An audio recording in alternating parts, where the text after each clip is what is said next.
Good morning বন্ধুরা, নতুন একটা ব্লগ নিয়ে আবার চলে আসলাম সকাল সকাল। এটা হচ্ছে আমাদের গৃহপ্রবেশের একদিন পরের ভিডিও। তো সকালবেলা দেখো কত সবজি বেঁচে গেছে, অনুষ্ঠানের জন্য কেনা হয়েছিল সবজিগুলো, মানে অতিরিক্ত কেনা হয়েছে আর কি। তাহলে এখন কি করব অত সবজি দিয়ে, যেহেতু নষ্ট হয়ে যাবে, তাই বন্ধু বান্ধবদের পরিচিতের মধ্যে সবাইকে ভাগাভাগি করে দিয়ে দেওয়া হয়েছে। তো আমার বোন ছিল, ওকে অল্প কিছু দিয়ে দিলাম। আর ওই দিন হচ্ছে জামাই ষষ্ঠী, তাই দুই জামাইয়ের জন্য গুছিয়ে রান্না করলাম, যেহেতু এদের মন খারাপ, শ্বশুরবাড়ি এরা যেতে পারে না। যদিও আমাদের মধ্যে জামাই ষষ্ঠীর কোনো নিয়ম নেই, তাও সবাই শ্বশুরবাড়িতে গিয়ে রান্না করে, মানে শাশুড়ির হাতে রান্না খায়। তো আমাদের দুই জামাইয়ের, আমার বরের আর আমার বোনের বরের তো শ্বশুরবাড়ি যেতে পারে না বলে মন খারাপ ওদের। তাই আমি গুছিয়ে সুন্দর করে এদের মাছ ভাত রান্না করে খেতে দিলাম। কারণ হচ্ছে এরা 2-3 দিন আগের থেকে এসেছে, তবে থেকে নিরামিষ আমাদের বাড়িতে পুজো রয়েছে বলে নিরামিষই চলছে। তো আজকে মাছ মাংস রান্না করে দুজনকে খুব গুছিয়ে খেতে দিলাম, মানে খুব খুশি এটা দেখে। আমার বোনের বর তো খুব খুশি। তো ওদের খাওয়া দাওয়া করার পর ছেলে মেয়েকে খেতে দিলাম। আসলে ভিডিওটা দিতে অনেক লেট হয়ে যাচ্ছে, তোমরা হয়তো মনে মনে ভাবছো জামাই ষষ্ঠী চলে গিয়ে আরেকটা জামাই ষষ্ঠী আসতে চলেছে, তুমি এতদিন পরে ভিডিও দিচ্ছ। কিছু করার নেই, আমার প্রচুর কাজের চাপ, নতুন কোনো ভিডিও আমি দিতে পারছি না, পুরনো সব ভিডিওগুলো তোমাদের সাথে শেয়ার করছি। আসলে অনেক ভিডিও করা হয়েছে, কিন্তু আমি এডিটিং করার টাইম পাচ্ছি না বলে সেরকম করে দিতে পারছি না। তো ছেলে খাওয়া দাওয়া করার পরে ছাদে চলে গিয়ে গাছ লাগাচ্ছে। তো আবার বিকেলবেলা সব ছেলে মেয়ে, মানে আমাদের কচি কাচাগুলো সব বসেছে গিফট আনবক্সিং করার জন্য। তো বোনের ছেলে মেয়েগুলো যেহেতু পরদিন চলে যাবে, তো বলছে মাস্টারমণি তোমাদের গিফটগুলো একটু খুলে দেখি কেমন কি হয়েছে। আসলে এরা বাচ্চারা খুব আনন্দ করে গিফট দেখতে। তো কেউ চকলেট দিয়েছে, কেউ আবার ঠাকুরের ছবি দিয়েছে, যে যার মতন মানে ভালোবেসে দিয়েছে, সেটাতে আমরা অনেক খুশি। আসলে আমাদের তো সেরকম গৃহপ্রবেশের অনুষ্ঠান করিনি, দিয়েছি বৈষ্ণব সেবা দিয়েছি গৃহপ্রবেশ উপলক্ষে। সেখানে যে যা দিয়েছে ভালোবেসে, সেটাই অনেক।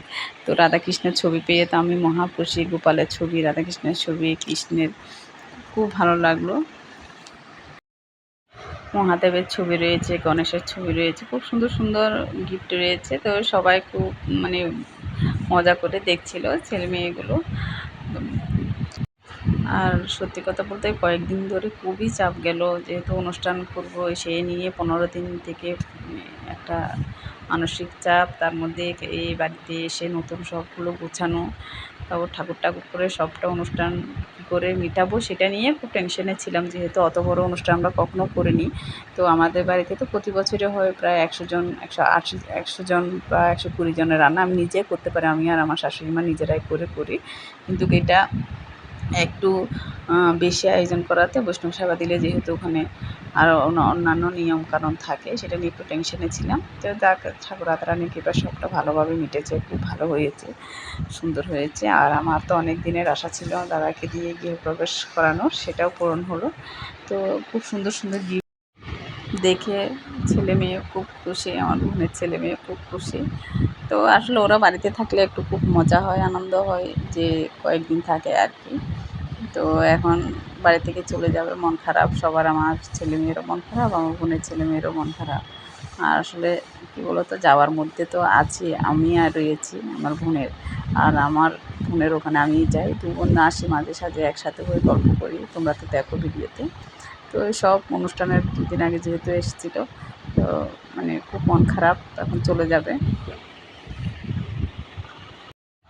আর সব গিফট খোলার পর এটা আবার টিভি ক্যাবিনেটের পাশে, যেহেতু আমার গিফট রাখার বা শোপিস রাখার জায়গা রয়েছে, ওখানে সব গিফটগুলো মানে যেগুলো রাখা যাবে ওখানে সুন্দর করে ওরা সাজিয়ে দিয়েছে ঠাকুরের ছবিগুলো।